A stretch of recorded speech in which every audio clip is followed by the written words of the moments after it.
Today we have presentations by two authors, and we'll be doing this as a relay. I have the pleasure to introduce Deborah Kops, who has written about an event dear to my heart, the Great Molasses Flood. Somewhere in my dark, sticky past, I encountered the story of this disaster. I grew up in Wisconsin, so I'm not sure how this story found me. I also didn't think of it as a disaster. I imagined it as a great opportunity to lap up warm, sweet syrup that was running through the streets of Boston. I passed on this image to my daughter. At our house, we commemorated this day by baking gingerbread. So the publication of Deborah's book gave me the opportunity to brush up on my knowledge of the event and correct my misconceptions. It was January 15, 1919, about 12:40 p.m., lunchtime, when the North End rocked with the explosion of a tank recently filled with 2.3 million gallons of molasses. Deborah takes us back to that morning, the cast of characters, their whereabouts, their outcomes. I especially appreciated learning the broader history of the day. We learned about prohibition and suffrage, the anarchist movement, and more through the sides provided throughout the book. They added great context to the story. I also loved the trial. The company's lawyers resorted to the ever-popular blame it on the commies defense, suggesting a bombing was the cause of the tank's collapse. The judge wasn't convinced, and justice prevailed, allowing the flood victims to collect damages. As a children's librarian, I find it difficult to find good nonfiction for kids. This book exceeds my standards and expectations, and it has already been added to the library's summer reading list. This completes my leg of this relay, so you're up next.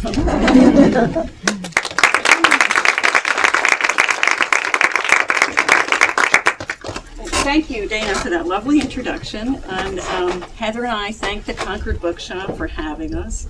Thank you all for coming. Wow, what a turnout here. It's really an honor to be here. I've been coming here for years to buy and browse, and lately I come more purposefully to buy because these are hard times for independent bookstores. And I would like this 72-year-old bookstore to be around for another 72. So I'm going to repeat a little bit of what Dana's already told you. But first, I guess I should say that this is really the perfect day to talk about the molasses flood, because if you can just imagine your neighborhood covered with sticky, dark molasses, it really does sound like an April Fool's joke, doesn't it? So it was a lovely day for winter in the North End, and people were enjoying lunch. You know, it was a busy neighborhood, but a lot of people were on lunch break. This was right near the harbor, right around Commercial Street.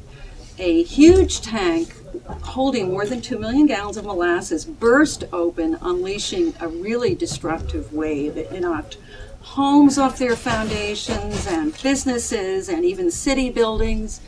The roof of the firehouse came crashing down on 4 poor firemen who'd been playing a card game of whist.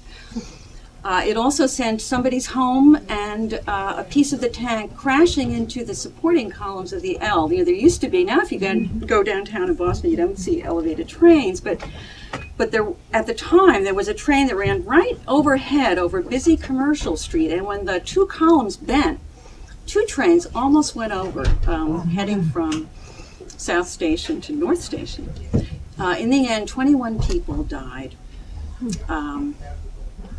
I read about this when I was cruising the internet in the late 90s. The internet was still new to me, and I thought, what is this? This is really bizarre. And I had also just started writing children's books and thought, this would make a really interesting children's book. So when I moved from Connecticut to Massachusetts, I went to the Boston Public Library, and I read old newspaper accounts of the flood, and at the time you couldn't find everything online. You had to thread, it was like threading a sewing machine, trying to thread a microfilm in through a machine so that you could read the newspaper account. And I also read some history books of the period and learned about the fact that it was the end of World War I. Well, it was over, and thousands of men were still coming home by the boatload. And they were coming home to a country that was not very peaceful. There were anarchists around who wanted to overthrow the government. And they had actually set some bombs, including in Boston and New York and other places. And just days before the Molasses flood, they had pinned up a warning sign saying, "We will dynamite you." And so it was not so crazy for the owner of the tank to say somebody planted a bomb. And it was not our fault that this tank burst open. And the other thing that was happening then was a prohibition was coming, as Dana mentioned. And so an amendment to the Constitution had been approved in Congress, and 34 states had already voted yes, and 2 more were needed, and then it would become law. So everybody knew it was coming.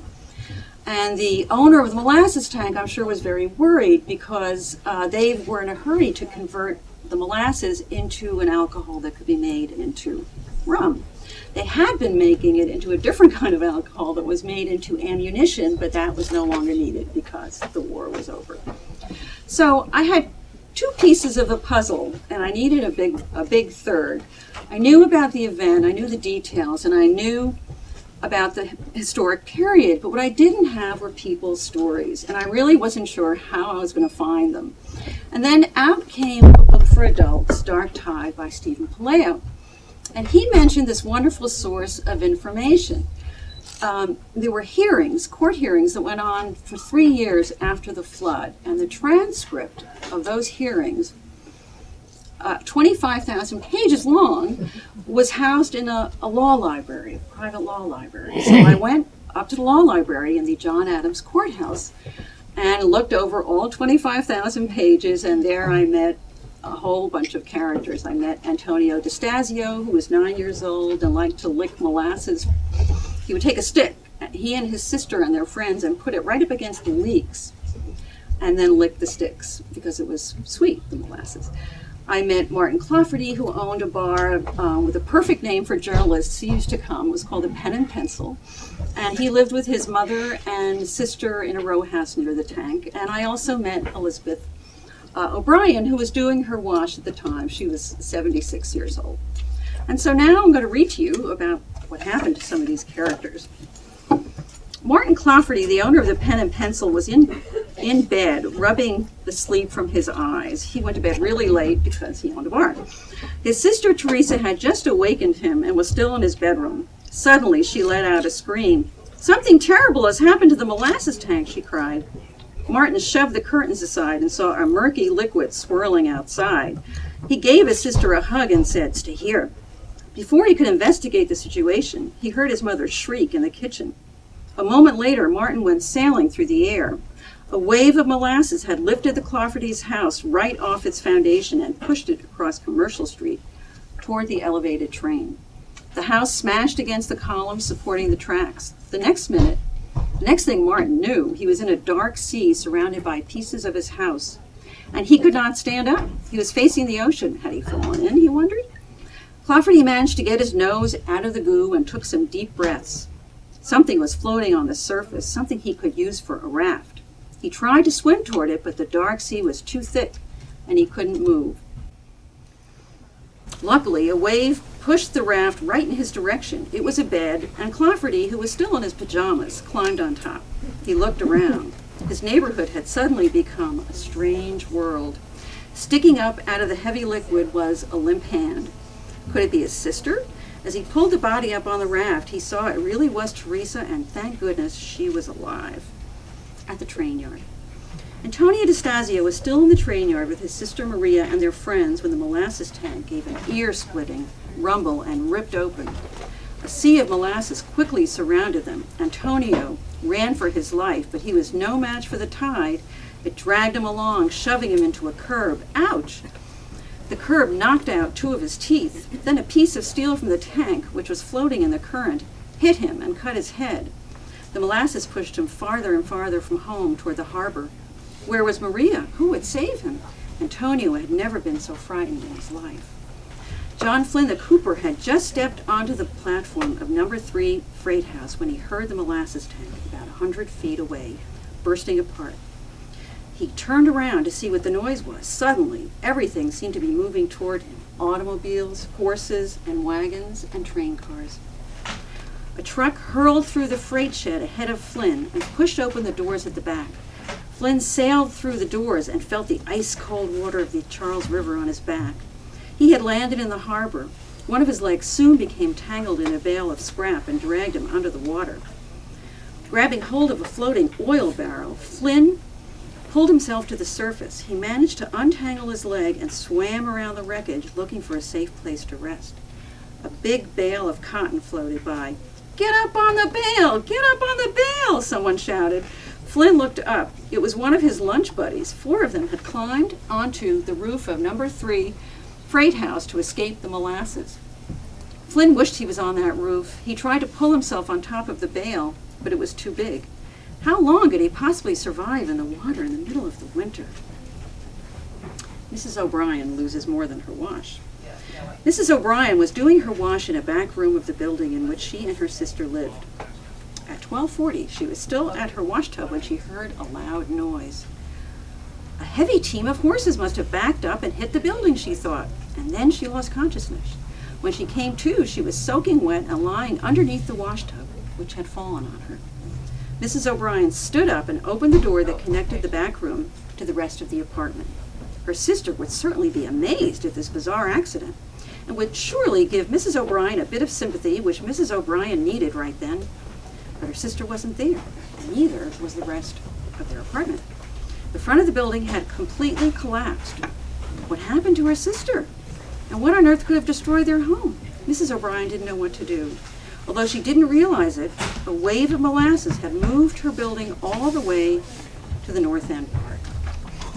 And for years after, if you wanted to find where the molasses tank had burst and find that neighborhood, people said all you had to do was sniff, especially on a warm summer's day. But eventually, if that was true, eventually the smell faded. And so maybe that's why in 1995, the city put up a plaque, which you can find right near the inner harbor.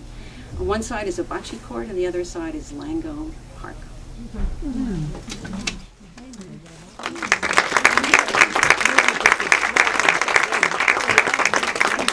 And now it is my great pleasure to introduce Heather Lang. I met Heather Lang when I joined our wonderful critique group, who have, by the way, been really terrifically supportive, and many of them are here. Heather trained after college to do public health law, and she worked for a few years, and then she took a break to raise her 4 children and rediscovered children's books and began writing fiction and nonfiction, and she also writes web articles for the National Children's Book and Literary Alliance. Queen of the Track is her first book.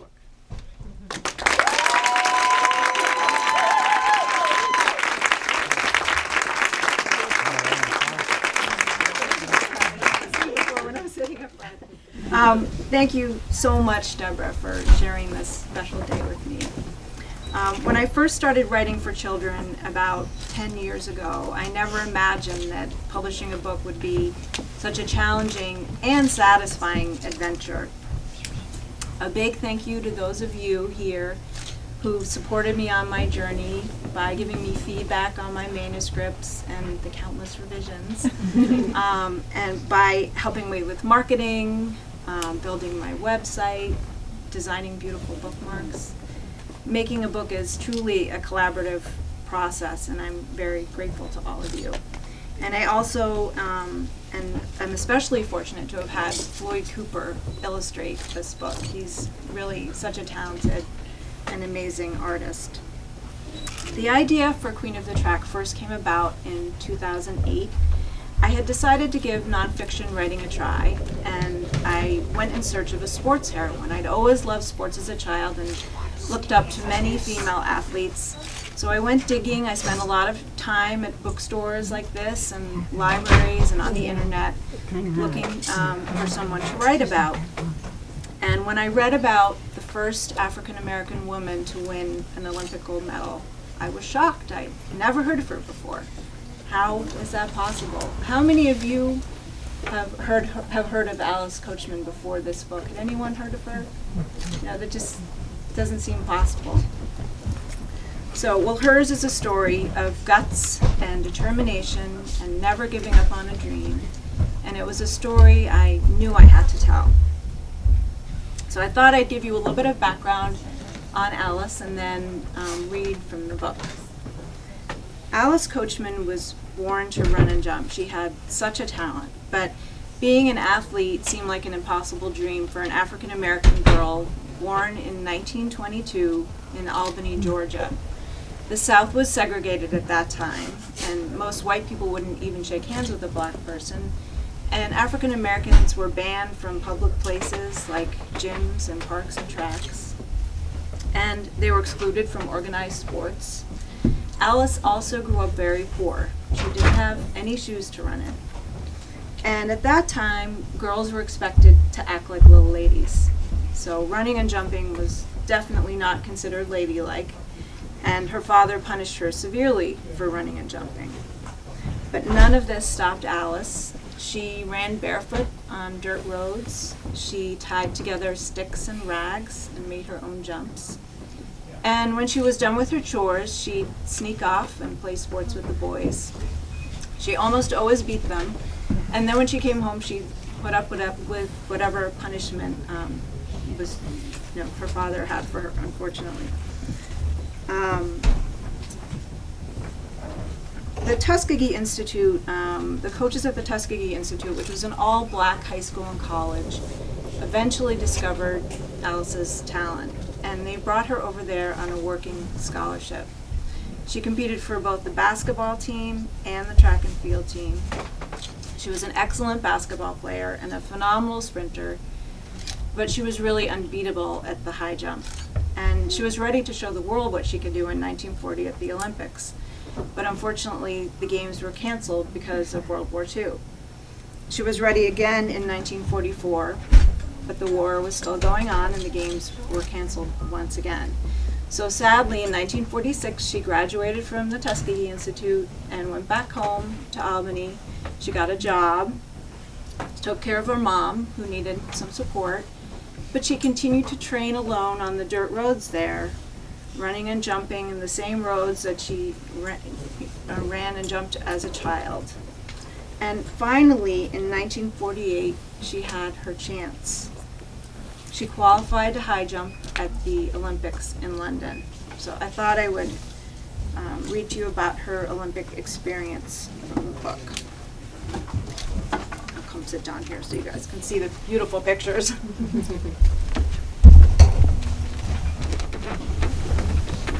In London, Alice stayed with the other athletes on a college campus. They all lived together, black and white, joined by their dreams. The war had taken its toll on the city. Bombings had left the street littered with piles of rubble. Most people in England faced serious food shortages. Alice and the other athletes were often hungry and thirsty. The cold English weather pricked her like pins, but Alice trained twice a day, and when she had time, she traveled around London and nearby towns, hopping from bus to bus. Alice could sit in any seat she wanted to admire the English countryside.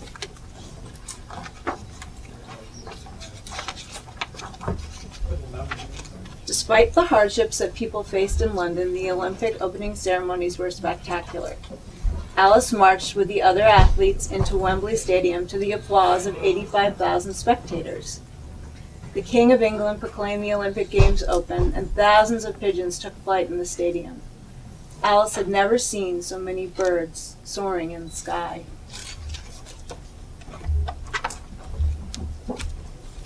Alice waited 8 days for her turn to compete. One by one, her teammates lost their track events.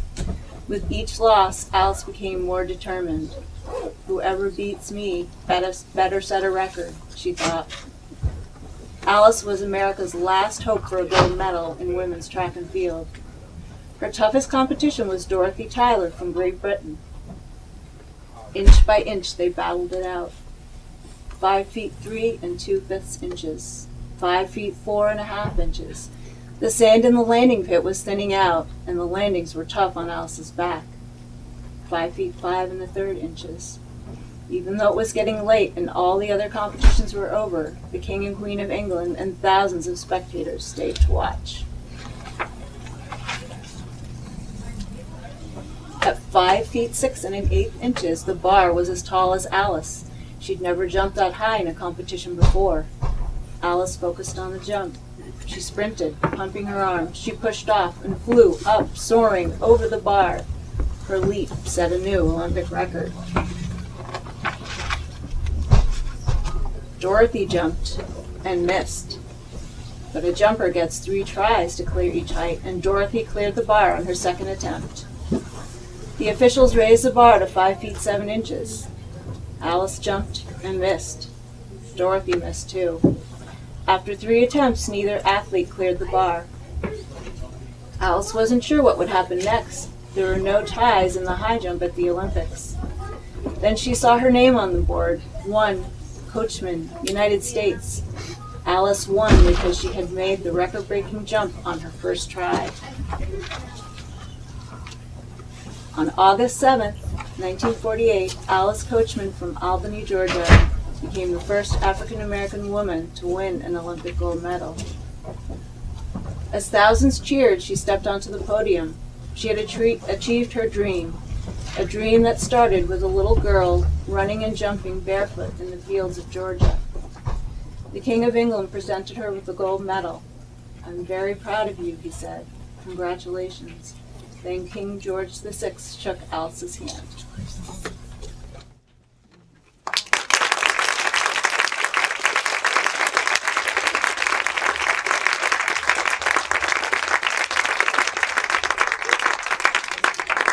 We'd be happy to answer any questions anyone has about the writing process or books or whatever. So I was wondering if you could both talk a little bit about your revision strategies that you use, how long it took you to revise, what kind of editorial feedback you got, a little bit about what your process is like.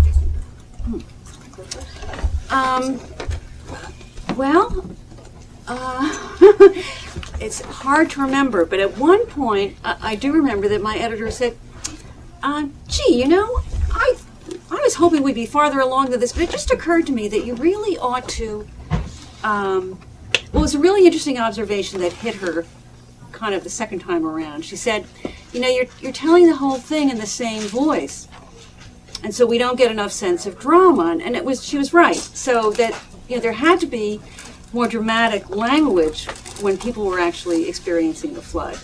And so, I'd say going back and trying not to feel like I had just said it in cement, didn't I?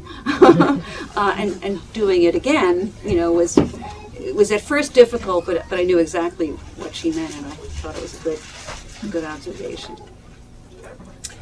Well, the way this came out is completely different from my first draft. It really is.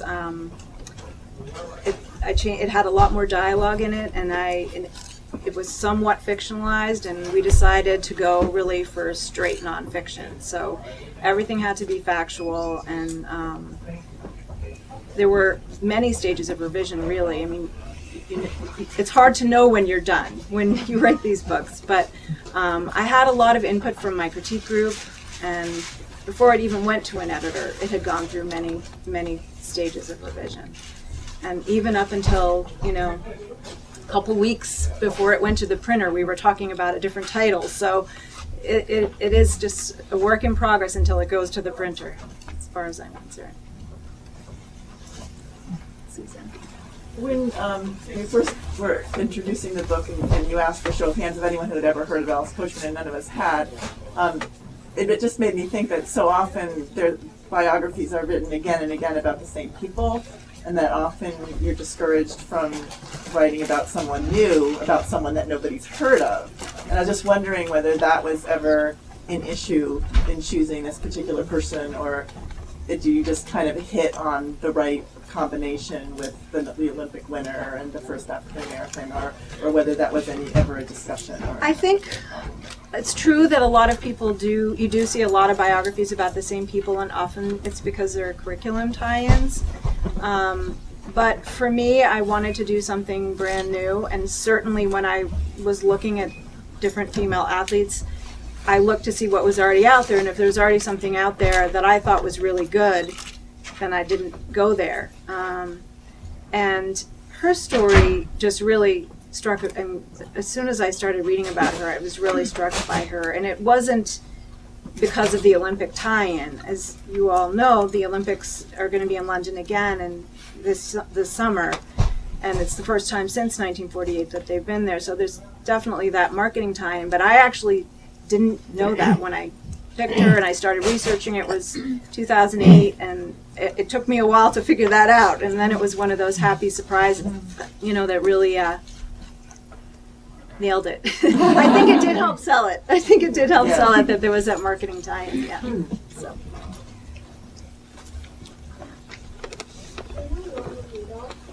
I do. I was here for a last exam in school. You what? I was here for a last exam in school. Oh wow, that's great. What did she say? So tell me about that. What did you? We kind of dressed up as our person. Yeah. And we kind of had a little display on our desk, and then we made a speech. So is she a heroine to you? Yeah. Yeah, she's a pretty special person. Can you repeat it? Wilma Rudolph. Oh, yeah. Thank you for sharing that. Excuse me, I'm curious for both of you about the submission process. Is it something that you submit a complete draft to an editor, or do you submit it on like a proposal? I think they were different.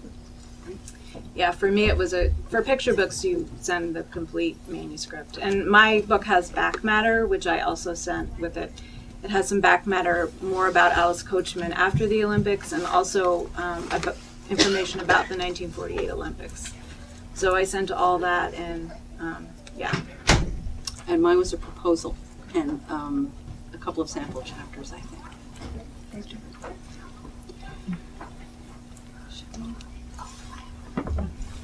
Did you get to work with the illustrator on the illustrations in the book?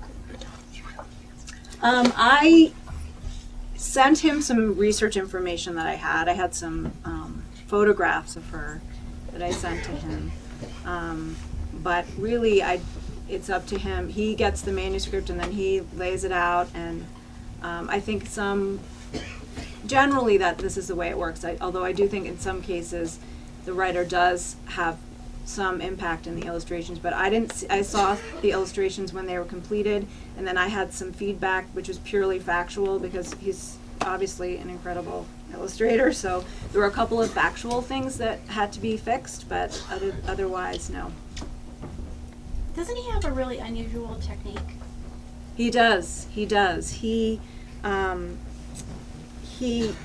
uses oil paint and he paints it onto a board, and then he uses an eraser, like one of those stretchy erasers, that you can moldable erasers, and he actually draws by erasing off of the board, and that's how he starts.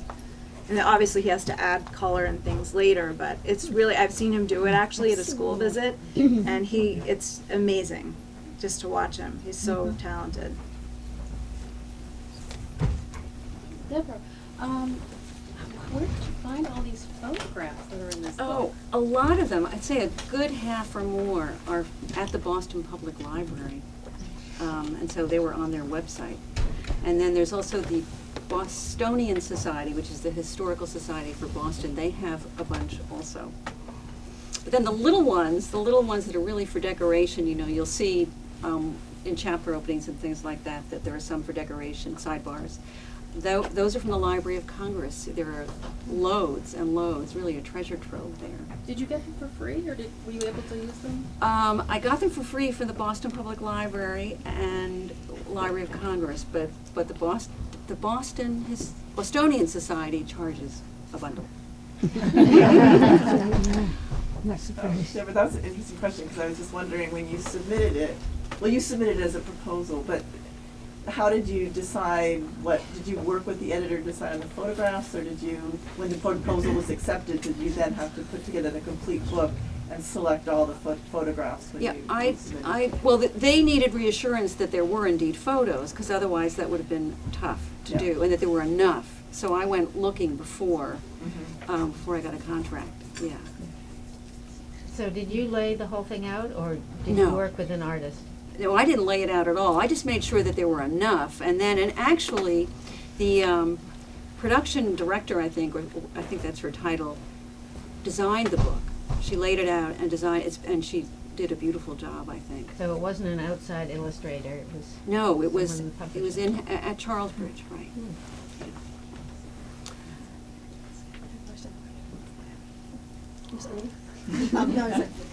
Very often authors will say that they learned something from writing a book, or the book taught them something. How about for each of you? Did you get anything out of the book? Well, I think that's true.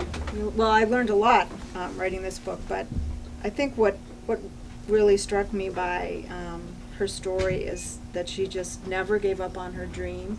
And I think we can all relate to that, because we all have dreams that we're fighting for, and there's always obstacles and things. I mean, hers were pretty extreme, but I think I felt I learned a lot. You know, I learned to never give up on my dream to get a book published.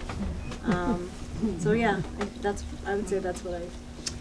Well, I didn't expect to see so many parallels to today. And I was amazed that, you know, well, a historian called that period America's first age of terror. So, you know, there was a very small group, a violent group.